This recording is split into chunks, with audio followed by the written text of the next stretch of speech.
I would like to take the remainder of my time and to talk about what I believe is the most important task facing this Congress in the lame duck session: providing funding to combat opioid crisis that has spread all across our country. Last year, Senator McConnell of Kentucky and I called on the Surgeon General of the United States to issue a Surgeon General's report and a call to action on prescription opioid and heroin abuse. We both believed the federal government needed to document and outline a national effort to address this opioid crisis. Today, Surgeon General Vivek Murthy released a new report, Facing Addiction in America, and I thank him and his staff for their efforts. This report should serve as a call to all Americans to change the way we address substance misuse and substance use disorders in America. As a nation, we must approach and treat addiction like the disease which it is. The physical toll addiction takes on Americans makes this a health imperative. The cost of addiction to society makes this an economic imperative. And the human duty to provide care and hope for those suffering from addiction makes this a moral imperative. But in order to get help for all of the families who are suffering from opioid addiction, the federal government needs to invest in funding treatment and recovery programs now. And so far, I'm sad to report that Congress has failed in this task.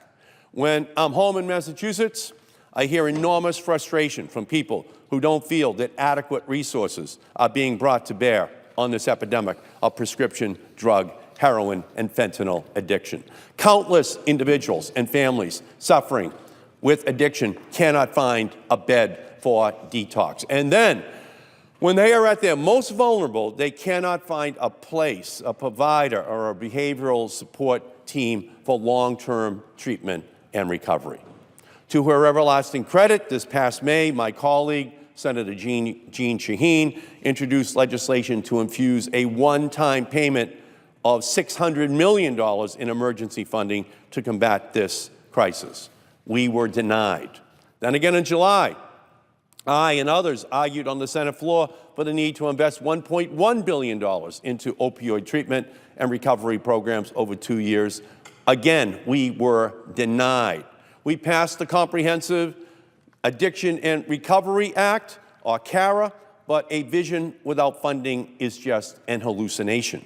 We will not save lives and stop this scourge of addiction with just words and promises. So I stand here again today to call on my colleagues in both parties to come together and to pass legislation that includes immediate, massive funding to combat this ever-worsening opioid crisis. Nearly 30,000 people in the United States died from an opioid overdose in 2014. In just the last few years, we have seen in Massachusetts, which is mirrored in numbers across the rest of the country, a dramatic increase in the number of deaths related to opioids. In 2014, there were 1,400 people estimated to have died in the state of Massachusetts from opioid addiction. Last year, it went to 1,700 people died from opioid addiction. In 2016, it's estimated that that number is going to 2,000 people who will die this year from opioid overdoses, heroin, fentanyl, carfentanil. And here's the interesting number. Just from last year to this year, the number of deaths that are estimated to be related to fentanyl has risen to 1,500 of the 2,000 people who are estimated to die in Massachusetts alone from opioid overdoses. That's a dramatic rise to 75% of all opioid deaths in our state in 1 year. That's up from 57% of the deaths last year that would be related to fentanyl in the blood system of those who had toxicology exams after they died from an opioid overdose. So let's just take those numbers and project them. If 2,000 people die in Massachusetts this year, and Massachusetts is 2% of the population of the United States of America, and all you did was multiply that number by 50 to get the entire country, that would be 100,000 people this year who would die from opioid overdoses in America. 100,000. Now, this problem is not as huge in the rest of the country as it is in Massachusetts, as it is in several other states. But we are a preview of coming attractions, and we have to make sure that we put in place the programs that are going to help these families deal with this issue. So let's put that number in context in the entire country. We have 41,000 people who die each year, 41,000 women who die from breast cancer. Well, we're on pace, if we don't stop this, to go to 100,000 people dying from opioid overdoses every single year. At 100,000 people a year, we're talking about 2 Vietnam Wars worth of people dying in our country every single year. And we need to declare war on this. We need to put the treatment, the prevention programs in place.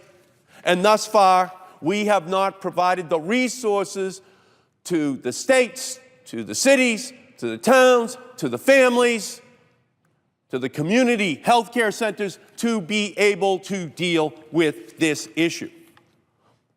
In America, right now, there are more than 2.5 million people who are dependent upon opioids, but only a very small percentage of them get the treatment which they need, which they deserve, which our country should be providing for those families. I believe that history is going to judge this Congress on the question of how well we responded to this epidemic, on whether or not we heard the cries of these families across the country to provide them with the treatment that they need. This is an epidemic that began because the pharmaceutical industry sold a bill of goods to the Food and Drug Administration and to the American people that these drugs, these prescription drugs, were not, in fact, addictive. Physicians turned a blind eye across our country and, in fact, rejected mandatory training so that they could prescribe opioids correctly. And now it's 20 years later, and this prescription drug epidemic that morphed into a heroin epidemic has now morphed into a fentanyl epidemic. And fentanyl is infinitely more dangerous than heroin, infinitely more dangerous than prescription drugs. So we have a moral responsibility out here on the floor to provide massive new funding in any legislation which we pass over the next 3 weeks, which leaves this chamber.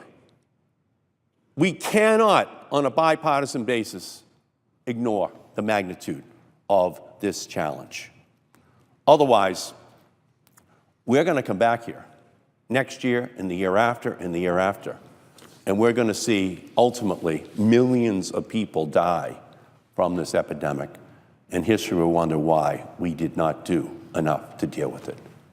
It's the job of this Congress to begin to provide the massive funding that the states, the cities, the towns, and the families need to deal with this issue. Mr. President, I thank you for the time, and I yield back the balance of my time.